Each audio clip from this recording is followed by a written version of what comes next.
ভাই বলুন আপনি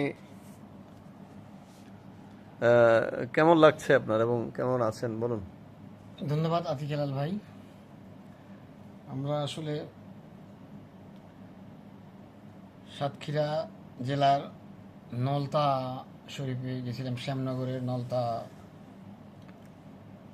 যে গ্রাম বলে বা শ্যামনগর না, শহর বলে, শ্যামনগর না, এটা না সরি, কালীগঞ্জ। কালীগঞ্জ কালীগঞ্জ নলতা, উপজেলার মধ্যে পড়ে। হ্যাঁ, কালীগঞ্জ উপজেলার মধ্যে পড়েছে। সবশেষ উপজেলা নলতা হচ্ছে শ্যামনগর। সবশেষ উপজেলা শ্যামনগর, জি।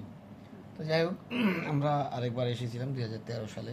আমি এসেছিলাম, আতিক ভাই 2008 সালে এসেছিলেন। আমি 13তে আসিনি। 13তে আপনিও এসেছিলেন। দুজনেই 13তে এসেছিলাম, কিন্তু 8-এ আমি আসিনি, আপনি এসেছেন। ও 8-এ ছিলেন না আপনি? না, 8-এ ও এইবার 8-এ তাহলে আসুন না, দলবদ্ধভাবে আপনারা এসেছেন। যাই হোক, ছিলেন না। তো ওইখানে প্রোগ্রাম শেষ করে বাড়িয়াল বাকি ভাইয়ের সেই পত্র মিতালি মিতালি আমল থেকে। আমল থেকেই 4টি সংখ্যা মনে হয় বের হয়েছে তার এ পর্যন্ত।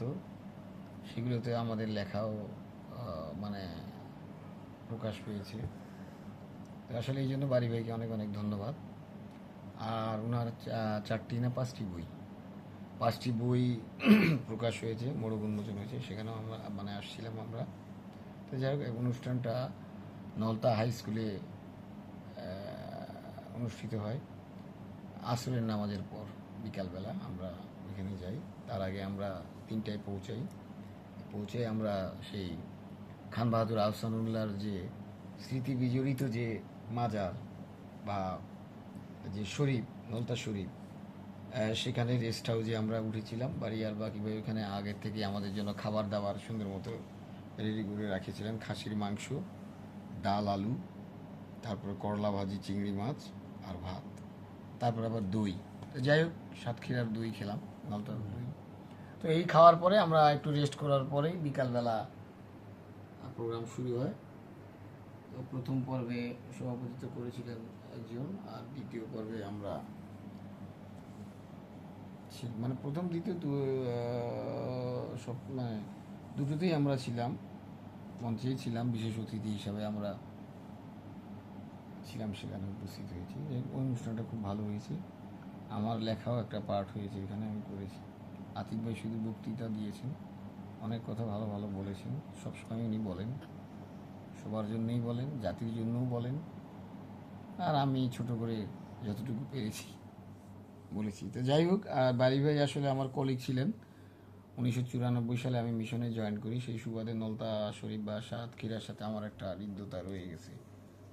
তো যাক, সেখানে অনুষ্ঠান শেষ করে এদিকে আবার সাতক্ষীরার ডিসি হলেন আমার, বলতে গেলে একটু আর অন্যদিকে একটু বলতে হয় ওইভাবেই, আমার ওয়াইফের আবার কলিগ। তো সেই সুবাদে আমরা এখন সাতক্ষীরা সার্কিট হাউসে অবস্থান করতেছি। কিন্তু যেহেতু আমরা এসে গেছি, এবং এই জন্যই আমি আতিক ভাই থাকার কথা না, ওনাকে জোর করে ধরে নিয়ে আসছি।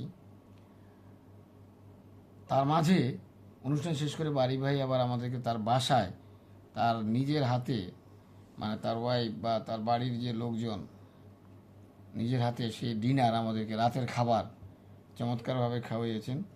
ভাত, চিকন চালের ভাত, চিংড়ি মাছ, চিংড়ি মাছের ভুনা, আবার ছোট চিংড়ি মাছ সবজি দিয়ে, আবার গরুর মাংস, খাসির মাংস, আবার সাতক্ষীরার ট্যাংরা মাছ।